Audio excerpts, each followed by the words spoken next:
Hello, welcome to Loremaster's Lair. I'm your Loremaster, here today for another god video.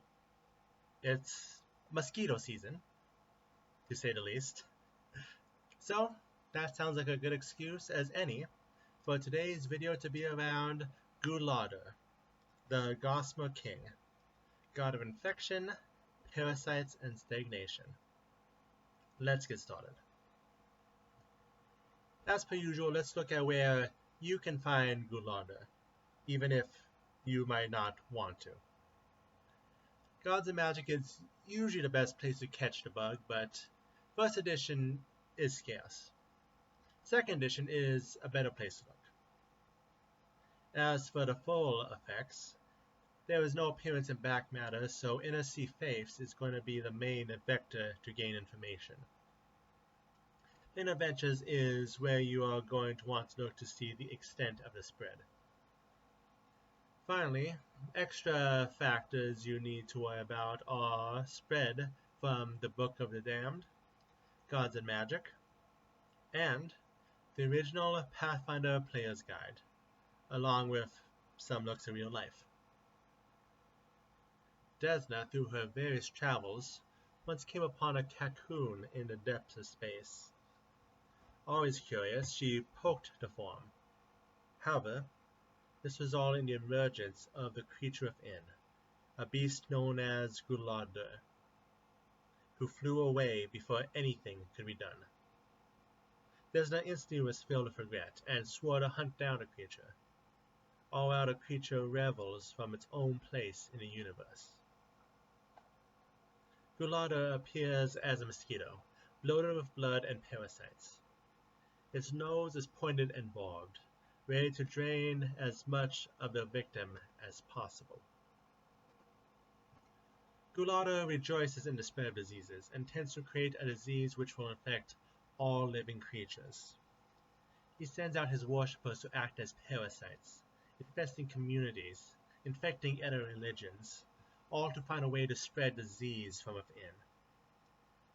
They have no preference for target. The only thing they care about is that the target being able to live long enough for the disease to spread to others. Which, I think now is a time for our first side tangent, the part of the show where we spread information virally. This week we are dealing with the god of disease, so let's look at a few diseases in Pathfinder.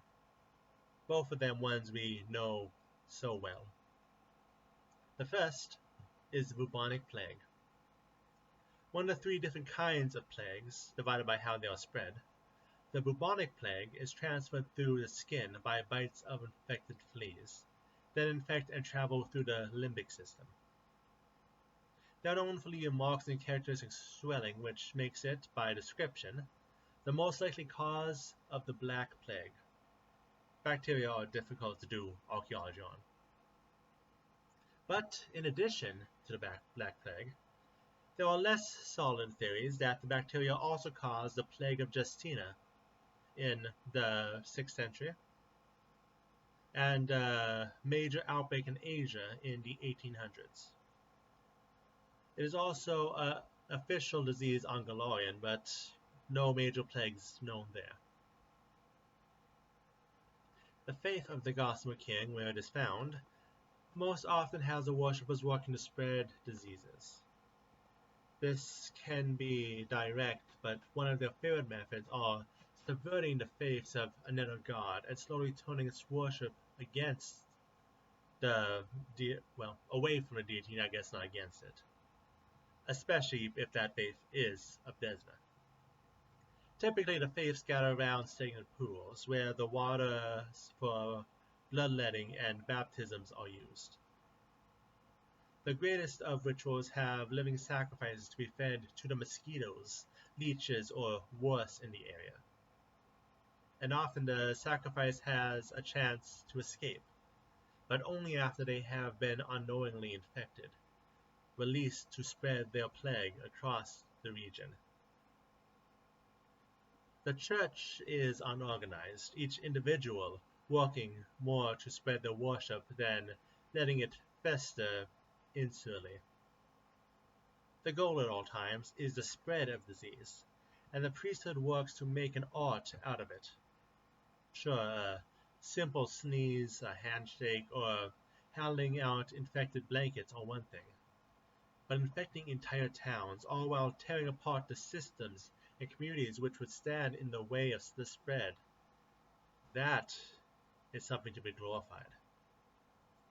And the priests, who tend to work as grave diggers, sewer workers, and rat catchers, are more than happy to use their position to best assist the spread.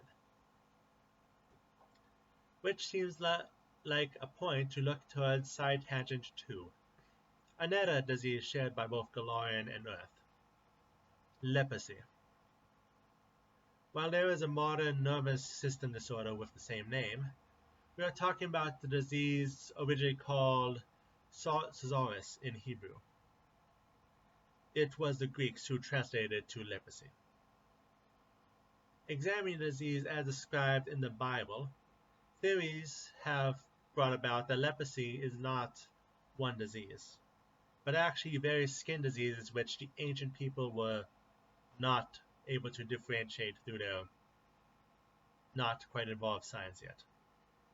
So, with leprosy as a disease in canon, we have a general term which can mean anything from boil to psoriasis to syphilis and maybe even scarlet fever. And it is all stated,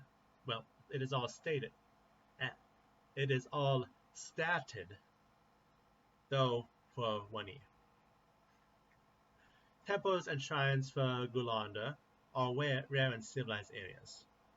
Instead, they congregate in mosquito-infested swamps, cornfields left to rot, and the deepest part of sewers. These occasional tours are not only for worship, but as a breeding ground for various monsters and insects which are a favorite of the Gossamer King.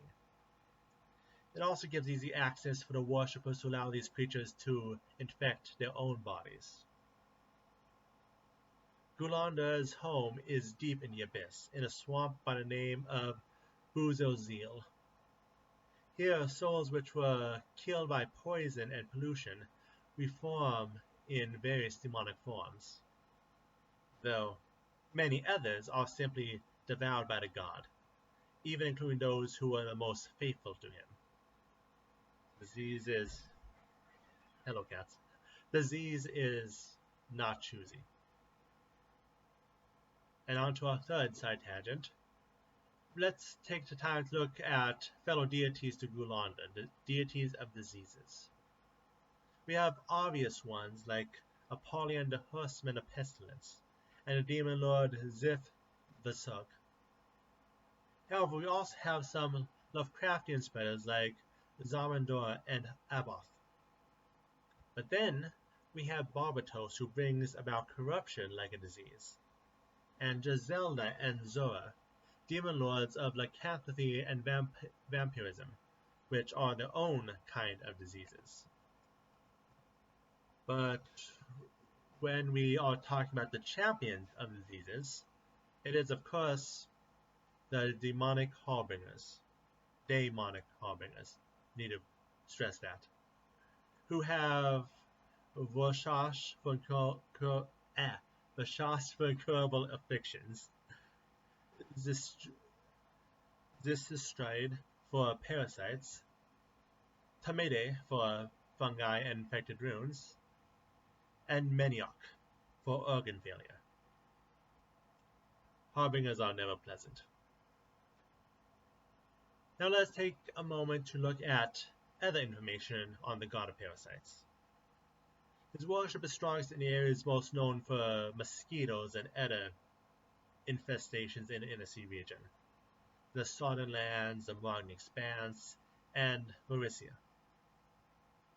There is no official holy book of the church, though the cultists love Calgairo's Companion Pathopogeny, the single most complete book on parasites in the region, complete with detailed illustrations, of course.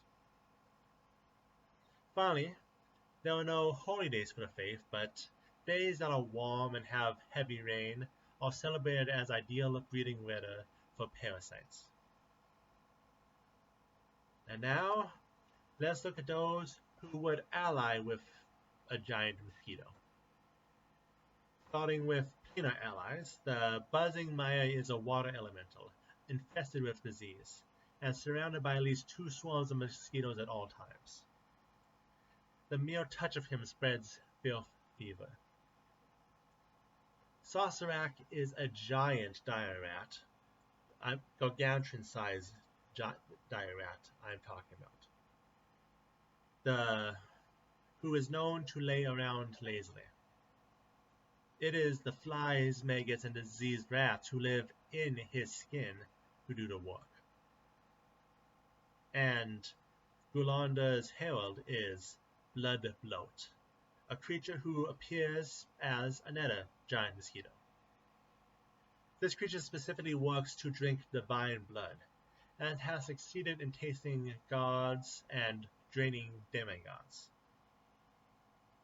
As for relationships with other gods, the followers of the Gossamer King work to infiltrate and corrupt the faith of most gods, the most focus on Desna's followers, as mentioned before. It is only Loremaster's faith which is exempt. For other demon lords, his portfolio is close enough to sift the thugs that they have become bitter rivals. But other demon lords treat him as one of their own, with rumors even saying he is involved romantically, and other ways, with either Ghlaunder or Mazmez. Speaking of which, this is a chance to talk on the final side tangent. Mazmez, the Creeping Queen. Demon Lord of Binding, Driders, and Vermin, she appears as a ball covered in hair, surrounded by countless numbers of spider legs, though she can transform into anything she wants. Once a Cliptoff Lord, the worship of Drow brought her to be a demon, though some of her children still hunt demons. And I still don't remember the alternate new name for Drow, so bear with that. Anyway, she does there for her worshippers, just sitting in her web and enjoying the praise. Though, woe be to one who tries to convert a ray, as Mazmez and her inquisitors, the Sisters in Silk, will make sure they become something useful to the Queen, no matter how twisted the form they end up in is. And that is today's video. Reminder, as always, to wash your hands, go through the steps needed to protect yourself from preventable diseases, and all that all entails. But as for today's topic, another fun god video. Already have the next 3 planned out based on themes of relating to the months coming. But as for today's topic, another fun one. As for next week, another look at a planet, though this one comes with a few bugs. See you then.